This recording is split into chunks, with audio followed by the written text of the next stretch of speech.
नमस्कार यूट्यूब रो मो चैनल मो दृष्टि और दिगंत को आपण समस्त बहुत बहुत स्वागत। आज मेडिकल कॉलेज रे मेहर जयंती गल्पर अवशिष्टांश आलोचना करबा। सभापति को खोजिबा पई बा भल साहित्यिक जे कि मेहर को जीवन विषय किसी जानी अभिज्ञता माने तांको विषय किसी ज्ञान थी से भली जड़े साहित्यिक खोजा जाई दुई जन मेडिकल छात्र जड़े पेट मरा रोगी को बाहर जमती पाई गले धरी आसी तापरे से केमिति भावरे से मेडिकल हॉल रे प्रवेश करिसंती से परर दृश्य आमर आज आलोच्य विषय। घर भीतर को पशु न पशुणु कंकाल और खपुरी मान स्वागत देखि साहित्यिक छानियारे हुरुड़िले। आगु कहुई वर्णना कराई जे माने दुईटी स्केलेटन फाटक माने घर मुख्य द्वार दुई पाखरे रखा जायछि। स्केलेटन दुईटी ऊपर पुणी जानूर दुई हाड़ को छक्की करी रखा जायछि तापर स्वागतम लिखा जायछि। आ एई भलिया स्वागतम देखि से छानियारे भयरे चमकी पड़िले हुरुड़िले मान चमकी पड़िले मने मने भाविले अद्य प्रातरे बानिष्ठ दर्शनम जात। आज सकाळु सकाळु कौन खराब जिनस दर्शन करितिली कि जहा फल कि ए अनिष्ट हैला मोर अनिष्ट हैला। जहा हेउ भद्रता खातिर से भाव दमन करी भीतर को गले। निजर अंतरर जो भय भाव जात होतिला ताकू से दमन कले भद्रता जोगु भद्रता खातिर आउ भीतर को गले। ता ऊपर पुणी दांत उपुड़ा चौकी तांको जो चौकी रे बसिबा पई माने दियागला से चौकीटी हुची दांत उपड़ा घर बना जाइथिबा चौकी। से चौकी देखि आउ टिके से चमकी पड़ले। ए चौकी सह आगरु थरे से परिचित होइथिले। अलक्ष्य रे तांको जीभटा सबु दांत मूल ठीक अछि कि नै ताहा परीक्षा करिनेला। से एते डरी जाइतिले कारण एहा पूर्वरु से भल भाबरे जानितिले जे एहा होची दांत उपड़ा बेलर चौकी से स्थानर चौकी। आउ पूर्वरु थरे ए चौकी सह से परिचित अछंती केमिति ना माने दांत उपाड़िबा पई थरे से डाक्तरखाना आसीथिले जोठी कि तांको ए चौकी रे बसिबा को पड़िथिला। आउ से भाबिले पुणे सेई चौकी रे बसिबा को हेबो माने मोर सब दांत ठीक अछि त सेति पई सब दांत को जिभरे टिके परखी नेले माने जिभ सब आडे बुले आनले सब दांत मूल ठीक अछि कि नाही बोली ता परीक्षा करी देखिनेला। से चौकी ऊपर बसिबा को कुंथु कुंथु हेउथिले अमंग होउथिले। से चौकी ऊपर से बसिबा को माने भयरे टिके डरुथिले हैं बसिबा को इच्छा प्रकाश करू नथिले हैं विधि ताड़ना रे कोन करिवे बाध्य होई से पड़ी बसिले। आसी चंदी मान तो तांग बसिबा को पड़िबो बसिले। टेबुल पर फूलदानी परि थुआ होइतिबा काच बुयम सब देखि तांक मुख विकृति टिके बेसी बढ़ी गला। मान भावंतु कोन हुए ना आमे जहाँ भी कौनसी रोग हुए शरीर में कौनसी रोग हुए बा किसी विलक्षण देखा जाए आमे डाक्तर को पाखक गले जदि डाक्तर कौड़िया कथा पदे कही दियंती से आमर रोग अधा भल हो जाए। आउ जदि डाक्तर टिके माने रागिकी कौन सी कथा कहीदेले ताहेले आम रोग बढ़ी जाए एमितिया गोटे अनुभव हुए। तेरे ए जो टेबुल उपरे चौकी उपरे तो बसिले चौकी आगे टेबुल थुआ पुणी ऑपरेशन थिएटर टेबुलटा से टेबुल उपरे काच बोयम सब देखी जो रक्त कणिका सब श्वेत लोहित रक्त कणिका सब अच्छी सेटा जितेबले से देखीदेले तांकर मुख विकृति भावभंगी मुखर भावभंगी टिके आउ टिके बदली गला। माने को स्थान को मु पळे आसिली जम भुवन को भलिया तांको अनुभव हला। पेट बेसी मारुछि भाभी जड़े गरम पानी थली पेट उपरे लदिबा को दुईटा बटिका खाइबा को देला। तांकर मुख विकृति माने कहीदिल ना मुखरु ही मुख भंगी ही जना जाए माने सुख समय मुह केमती चंचल दिसे आ दुख समय केमती गंभीरिया दिसे गोटे माने कांदिला कांदिला भलिया जना पड़े। से मुख विकृति तांकर आसी जाइतिला ए काच बुयम सब को देखिकरी टेबुल पर जहाँ थुआ हितला तेणु तांकर मुख विकृति ही देखिकरी जड़े मेडिकल छात्र तांकर पेट बेसी मारुछि बोली भाबिला मने मने अनुभव कला से एवं गरम पानी थली टे जड़े पेट ऊपर को लदिबा को देला आउ दुईटी बटिका खाइबा को देला टैबलेट दुईटी खाइबा को देला। पेट वेदना जना पड़िबारु से टिके टेकी टाकी हुई बसिले उणा पड़िबारु सॉरी जना कहीदेली पेटर दरज टिके मेडिसिन खाइले पेटर दरज टिके कमिबा जना पड़ला से टिके भल भाव बसी पारे टेकी टाकी होकर सीधा होकर बसी पारे मामूली रीतिनीति सभा आरंभ हो गला तापर सभा कार्य आरंभ होला परे कौन होची आमे देखिबा से जो अतिथि जनक आसी कहबार सुजोग मिलूँ ना नहीं ना बाकी सबू मेडिकल छात्र वक्ता साजी कहबार लगी गंगाधर जीवनी विषय जहाँ उना अधिक जानी से विषय वर्तमान आम जाना प्रथमे जन डाक्तर उठी वक्तृता आरंभ कले सभापति और बंधुवर्ग जो महात्मा जयंती आज पालित होउछि से ओडिशार कंदी विकंदी रे भल भाव रे जनाशुना ओडिशार एपरी स्थान थाई पारे जोठारे कि गोटे हेले डाक्तर नथिबे माने जे जे पदवी रे पदपदवी रे थिबो जे भितरे जो डिपार्टमेंट रे थिबो ना से डिपार्टमेंट रो कथा ही माने भावभंगी रु तार कथा भाषा रु सबु स्पष्ट जना पड़ी जिवो ये जेहेतु जने डाक्तर थिले से सही हिसाब रे ही तांकर कथा रखुचंती तांकर भाषण रखुचंती से कहउचंती जे ओडिसा रे एपरी स्थान थाई पारे जोठारे कि गोटे हेले भी डाक्तर हुए तो नथिबे किंतु एपरी स्थान नाही जोठी कि स्वर्गत गंगाधर मेहर को केही जानी नथिबे अर्थात गंगाधर मेहर को समस्ते जानती ओडिसा रे कंदी विकंदी रे से स्वभाव कवि गंगाधर मेहर परिचित पूर्ण भाव रे परिचित जो दिन आधुनिक पिंड तत्व बा आनाटोमीर जनक महात्मा हेनरी ग्रे इहलीला संवरण कले आधुनिक पिंड तत्वर बा आनाटोमीर जनक होचंती हेनरी ग्रे से हेनरी ग्रे जो दिन इहलीला संवरण कले बा मृत्युवरण कले ठीक सही दिन ठारू 1 वर्ष 1 मास 24 दिन पर जो दिन हेनरी ग्रे मृत्युवरण करथिले ठीक सही दिन ठारू आरंभ करी प्राय 1 वर्ष 1 मास एवं 24 दिन पर जन्म होते कवि गंगाधर मेहर यही कथा ही से डाक्तर जनक तांकर भाषण रे वक्तव्य रे कहिले जो जिल्ला रे रौद्राघात बा हिट स्ट्रोक ग्रीष्म दिन रे प्रबल भाव में देखा दिए जो जिल्ला रे प्रसिद्ध आनाटोमी अध्यापक स्वर्गीय सनातन पुजारी जन्मग्रहण करथिले से जिल्ला अर्थात संबलपुर कवि को क्रोड़ रे धरी धन्य होइतिला सेतेबेले बरगढ़ जिल्ला हे नथिला संबलपुर अधीनस्थ थिला बरपाली आम समस्ते जानिचु गंगाधर मेहर बरपाली ग्राम रे जन्मग्रहण करथिले संबलपुर अधीनस्थ थिला बरपाली सेतेबेले साधारणतः संबलपुर अंचल एइथिपाई प्रसिद्ध संबलपुर बलांगीर विशेषकर पश्चिमांचल माने रौद्रताप एठारे बेसी अधिक टिके हुए माने हिट स्ट्रोक बा रौद्राघात रे अधिक लोक ग्रसित हुअन्ति केते लोक मृत्यु मुखरे भी पड़ती तेबे एई जिल्ला रे बेसी भाव में होता है संबलपुर जिल्ला रे तार परिचय ही से एठारे देइछन्ति दरकार ही नथिला किंतु से एई हिसाब रे माने तांकर वक्तव्य उपस्थापन करिछन्ति तांकर डाक्तरी मायना हिसाब रे माने डाक्तरी हिसाब रे ही करिछन्ति डाक्तरी विद्या हिसाब रे जो जिल्ला रे रौद्राघात बा हिट स्ट्रोक ग्रीष्म दिन में प्रबल भाव में देखा दिए एवं माने रौद्र उत्ताप यही अंचल रे संबलपुर जिल्ला रे बेसी भाव में देखा दिए पुणी प्रसिद्ध आनाटोमी अध्यापक स्वर्गीय सनातन पुजारी यही स्थान रे जन्मग्रहण करथिले जिल्ला रे जन्मग्रहण करथिले सेई जिल्ला अर्थात संबलपुर कवि को क्रोड़ रे धरी संबलपुर जिल्ला रे विभक्त माने जन्मग्रहण करिथिबा कवि को क्रोड़ रे धरी अर्थात कवि को निज कोड़ रे धरी से संबलपुर जिला धन्य होइथिला केबे जन्मग्रहण करथिले एटा मने रखिबे गंगाधर मेहर केबे जन्मग्रहण करथिले पिंड तत्व बा आनाटोमी रो जनक हेनरी ग्रे जो दिन इहलीला संवरण कले ताठारो ठीक 1 वर्ष 1 मास 24 दिन पर कवि जन्मग्रहण करथिले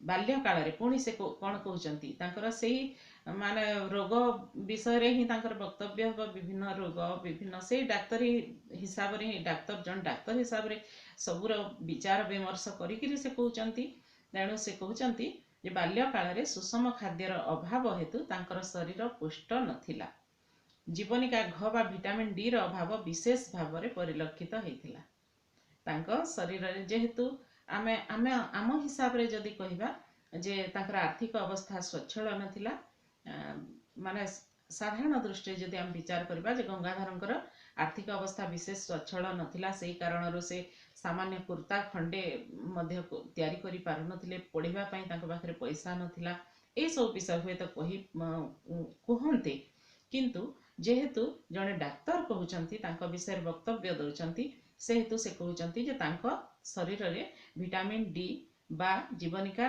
घर अभाव विशेष परिलक्षित होइतिला एही हेतु चूना भाव बा कैल्शियम डिफिशिएंसी होइतिबा संभव तांकर कैल्शियम डिफिशिएंसी होइतिला बा चूनर अभाव चूना भाव घटितिला आउ से तांकर पिला बेले आउ केउ घटना घटितिला से विषय मध्य से कहउचंती पिला बेले से थरे पड़ी जाइतिले अल्प आघात रे सुद्धा तांकर हातर अस्थि चड़की जाइतिला जहा कि मु जे कहूतिली तांको जीवनर जहाँ भी हो से माने मेडिकल रिपोर्ट हिसाब रे जेकोसी उपाय हो से माने जो संग्रह करिसंती से माने तो नुहे कवि जेभली भाव रे संग्रह करी ज्ञान अर्जन करिसंती सेटा भी माने देखिबार विषय माने चिंता करिबार विषय पिला दिने खेलु खेलु से थरे पड़ी जाइतिला सामान्य आघात रे मध्ये तांकर हातर अस्थि चड़की जाइतिला एहा कैल्शियम डेफिशिएंसी नुहे तो आउ कोन युवावस्था बेलू किंतु तांको शरीर ठीक हो जाइतिला प्राकृतिक नियम मान पालिबारु शरीर बेस पुष्ट होई आसीतिला अधिक समय बयन कार्य रे लिप्त रहिबारु तांकर मेरुदंडर वक्रता सामान्य बढ़ीतिला साधारणतः से माने भुलिया जातिर थिले गंगाधर मेहर भुलिया जातिर थिले भुलिया कहले मेहर जाति जो मान की वस्त्र बयन कार्य रे नियोजित थांती आ सेही वस्त्र बयन कार्य करुथिबा हेतु अधिक समय सेहिरे वस्त्र बयन कार्य रे लिप्त रहउथिबा हेतु तांकर मेरुदंड रे सामान्य वक्रता मध्य देखा देइतिला एहा ही डाक्तरंकर वक्तव्यर विषय थिला थरे ताकुड़ी रे तांका आंगुठी फुटी जाय विषाक्त बा सेप्टी हे गला से पुणी आ गोटे कथा भी तांको जीवनर गंगाधरंक जीवनर कहउचंती सूक्ष्माति सूक्ष्म विषय माने विषय रे ज्ञान अर्जन करिसंती प्रसिद्ध गाल्पिक फतुरानंद जहा कि से डाक्तर मुखरे कहउचंती जे थरे से ताकुड़ी रे सूता काटुथबा बेले ताकुड़ी आपण माने देखिथिबे ताकुड़ी थाए माने चारोटी दुईटी लंबा लंबा गोले गोले काठ को माने क्रॉस आकार रे करा जाय तैयारी होता है मझे गोटे कंटाटे बाड़े दिया जाए आउ से भीतर ठीक मझी अंशरू गोटे लंबा रड टे लगी थाए आउ सेठी सूता गुड़े गुड़े तांकर गोटे गुड़ेबा स्टाइल भी अच्छी से प्रोसेस रे गुड़ाती तेरे से ताकुड़ी रे सूता पचौथबा बेले बा सूता माने तैयारी रेडी करुथबा बेले तांकर हाथ टिके कटि जाइतिला अंगुठी फुटी जाइतिला जहा कि परवर्ती समय रे विषाक्त हे गला बा सेप्टी हे जाइतिला एही समय रे आउ जणे छात्र उठी पड़ी जणे चुंगुचुंगिया माने भारी चंचलिया छात्रटी उठी पड़ी जे कि चंग चंग हुअंती एही समय रे जणे चुंगुचुंगिया छात्र उठी पड़ी कहला काहे पेनिसिलिन इंजेक्शन देले नाही न हेले सुल्फोनामाइड अंतत खाइबा को दे पारि थांती आउ जणे मेडिकल छात्र जे कि भारी चंग चंग प्रकृतिर चंचलिया प्रकृतिर थिला से उठी पड़ी सेते बेले से कहला जे पेनिसिलिन इंजेक्शन सेते बेले काहे कि देले नाही आउ न हेले सुल्फोनामाइड अंतत खाइबा को दे पारि थांती साधारणतः एई पेनिसिलिन इंजेक्शन एवं सुल्फोनामाइड एटा होची माने सेप्टिक न हेबा पई जहा दिया जाय थाए बा सेप्टिक हे गले तार निराकरण पई एई औषध खाइबा को दिया जाय थाए एवं पेनिसिलिन इंजेक्शन दिया जाय थाए पूर्व वक्ता तापरे पुणी से उत्तर रे कहउचंती सुनिबा सेते बेले एई दियोटी विख्यात औषध किंतु आविष्कृत होई नथिला जे समय रे कथा एटा कहा जाउची मेहरक जीवनी मेहरक माने जीवितावस्थार कथा से समय रे एई पेनिसिलिन इंजेक्शन बाहरी नथिला किबा ए औषध मध्य आविष्कृत होई नथिला जहाउ देहर प्रतिरोध शक्ति और तुटुका तुटुकी रे से आरोग्य लाभ करथिले से समय रे चेरीमूली चिकित्सा थिला तांको देहर मध्य प्रतिरोधक शक्ति थिला इम्यूनिटी पावर जहा को कहा जाय तुटुका तुटुकी रे मध्य से आरोग्य लाभ करथिले तुटुका तुटुकी कहले चेरीमूली चिकित्सा आयुर्वेदिक चिकित्सा रे से आरोग्य लाभ करथिले पुणी से कहउचंती वक्ता से वक्ता जण कहउचंती थरे तांकर घर पोड़ी गला निया लिभाइबा को जाई तांको शरीर बहु जगह रे पोड़ी जाइथिला से चुंगुचुंगिया पुणी उठी की छिड़ा हला उठी पड़ी कहला टैनिक एसिड मलम बा जेली दिया होइतिला तो से जेतेले पोड़ी गले टैनिक एसिड मलम सेटा गोटे मलम जहा कि पोड़ा घारे दिया जाए से मलम किंबा जेली किछि जेली दिया हितला। तो जेली कहले खाइबार जेली नुहे, एटा पोड़ा घारे देबार जेली, एटा किछि दिया हितला कि नहीं? पूर्व वक्ता कहले ना, से समय टैनिक एसिड बाहरी थिले सुधा पोड़ा घारे तार उपकारिता कहीं जान नथिले। टैनिक एसिड बाहरी थिला जदियो गंगाधर मेहर समय रे, किंतु ताहा पोड़ा घारे जे लाभप्रद ताहा कहीं जानि नथिले। रंधा नड़िया तेल द्वारा तांकर समस्त पोड़ा घा भल हो गला। माने समुदाय माने एई पर्याय गुड़ी को आमे जदि देखिबा ताहेले एथिरे आयुर्वेदिक चिकित्सार मध्य उपकारिता विषय वर्णना करा जायछि। सेहितिर मध्य हमर ज्ञान वृद्धि प्राप्त हेबो। तबे से समय रंधा नड़िया तेलर केते उपकारिता रही एहा मध्य लेखक दर्शाई देबा पई चाहती। रंधा नड़िया तेल द्वारा तांकर समस्त पोड़ा घा भल हो गला। मो गोटे माने निजस्व अनुभूति रे कहूची, मोर बापा मध्य नियारे पोड़ी जाइतिले, पूरा अंटारू तळकू सबु पोड़ी जाइतिले, शरीरर अंटारू तळकू सबु पूरा माने छाल बाहरी आसथिला, एते मांस पर्यंत निया लागि जाइतिला। आ से समय रे विभिन्न मेडिसिन मान ट्रीटमेंट भी करागला, डाक्तरी चिकित्सा करागला। दीर्घ वर्षे पर्यंत से केवल खटरे सोई रहिले, कड़ लेउटी पारु नथिले, एते माने कष्टदायक। एबे तांकर माने जेतेबेले तांको प्राय 76-77 वर्ष होइतिला, सेते बेलर कथा मु कहूची। एते कष्ट पाइछंती माने से कष्ट भाबिले एबे भी माने मते बहुत कष्ट लागे। तेबे से समय रे जेतेबेले टिके घा भल हे आसिला, आउ मेडिसिन मध्य सेतेबेले विशेष काम दिए नहीं। बहुत जण हमको माने कहिले कि घरे रांधी के नड़िया तेल दियंतु, सेथिरे छाड़िबो। आउ आश्चर्यर कथा, से घरे रांधी की नड़िया तेल कराहला दियाहला। आउ से नड़िया तेल टिके टिके कर्पूर दियागला, जहा फल कि जलापोड़ा मध्य हुएनि, ठंडा लगे। आउ सेटा दे दे दे दे आस्ते आस्ते शेष रे भल हला। किंतु प्राथमिक पर्याय दीर्घ 8 मास धरी मान डाक्तरी चिकित्सा ही करा जाइतिला। जहा भी हो एबे से भल अछंती, जदियो से दिन पूरा दुर्बल होइकरी भल भाबरे चलाबुला करि पारु नांती, किंतु तथापि ठीक अछंती। माने रंधा नड़िया तेलर एते उपकारिता रहिछि। एथिपई तांको पिता चैतन्य देव और माता सेवती देवी अत्यंत कातर होई पड़िथिले। से जो पोड़ी जाइथिले, नियारे पोड़ी जाइथिले, सेथिपई तांको माता पिता थिले चैतन्य देव एवं माता थिले सेवती देवी। दुहे खूब भयभीत होई जाइथिले। 1307 साल उत्कल साहित्य होइछि एक पत्रिका। 1307 साल सप्तम संख्या रे, उत्कल साहित्यर सप्तम संख्या रे एहा कि पृथ्वीर शब्द शीर्षक एक प्रबंध लिखिथिले। किए लिखिथिले? गंगाधर मेहर लिखिथिले, जहा विषय रे कि हमर ओडिया साहित्यर इतिहास रे मध्य उल्लेख नाही। किंतु जेहेतु लेखक कहउचंती निश्चित भाबरे तांकर किछि ज्ञान थिबो, जहा कि आमे माने मध्य जानि नथिलु। एई माने गल्पटी रु ही जानिबाकू मिलला। तांको कानकू भों भों शब्द हेउतबारु से भ्रमवशतः एपरि लिखिथिले। तांको कानकू सबुबेले तांको कानरु गोटे भों भों शब्द बाहरुतला, आउ सेइथिपई भ्रमवशतः एहा कि पृथ्वीर शब्द बोली से प्रबंधटी से लिखिथिले। मुनिनांच मति भ्रम, तांकर एपरि कान भों भों बा स्नायविक दौर्बल्यर लक्षण। किंतु डाक्तर जणे तांकर विद्या हिसाब रे ही कहउचंती, से जहा ज्ञान अर्जन करिचंती सेही डाक्तरी विद्या को अनुसरण करी ही कहउचंती जे एहा प्रकृत रे स्नायविक दौर्बल्यर लक्षण, अर्थात स्नायुगत रोग एहाकू कुहा जाई पारे। स्नायुगत रोग कहले हमर न्यूरो प्रॉब्लम जहा कुहा जाय, सेही न्यूरो प्रॉब्लम जगु एहा होय तो हेइथै पारे। किंतु जो कवि कहिचंती ए वक्तांक भाषा रे, जो कवि गंगाधर मेहर कहउचंती एहा कि पृथ्वीर शब्द, ताहा नुहे बोली ए खंडन करिचंती वक्ता जनक। जहा हेउ कालर घात प्रतिघात मध्यरे तांकर शरीर 4/4/1924 पर्यंत जीवन संग्राम रे लिप्त थिला। 1924 पर्यंत एई भली अनेक घात प्रतिघात सत्वे कवि गंगाधर मेहर जीवन संग्राम रे आगकू बढ़ी चली। सेही दिन ओडिशावासी जानिले जे तांकर नमस्य कवि आ नाहांती। मात्र 1924 मसीह रे 4/4 रे, अर्थात एप्रिल 4 तारीख रे 1924 मसीहा से दिन तांकर कविंकर देहांत हितला। तांकर ओडिया माने जानिले जे तांकर नमस्य कवि, चिर परिचित कवि, प्रिय कवि आउ इह धाम रे नाहांती। श्रोतांक भीतर गुंजन उठिला, कौन होइतिला तांकर, किपरि से मरिगले? वक्ता कहले सेठारे इतिहास आंठेई पड़िछि। गोरा माने से समय रे शासक थिले।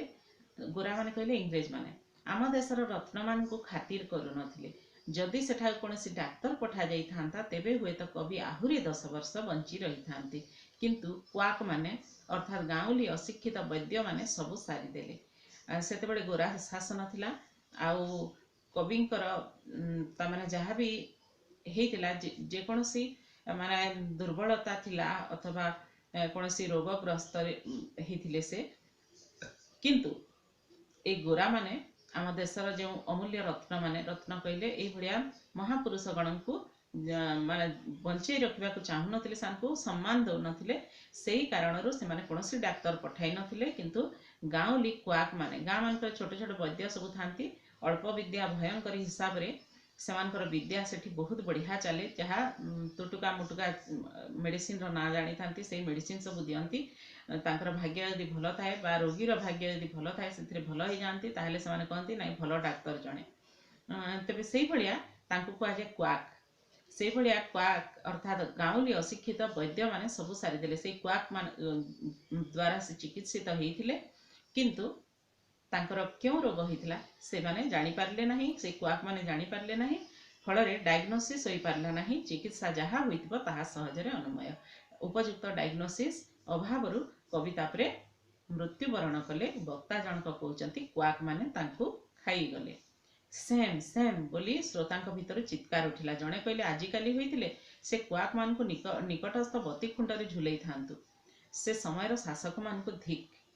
ए श्रोता माने सब जो ए वक्तांकर वक्तव्य शुणुथिले से माने कहले जे आजिकाली भड़िया जदि हेई थांता ए क्वाक मान को निकटरे थिबा बती खुंटरे आमे झुलई देई थांतु, पुणी से समयर शासक माने जो गोरा शासक माने थिले सेमानक जीवन को मध्य धिक शतधिक अर्थात सेमानकु से माने तिरस्कार करुथिले।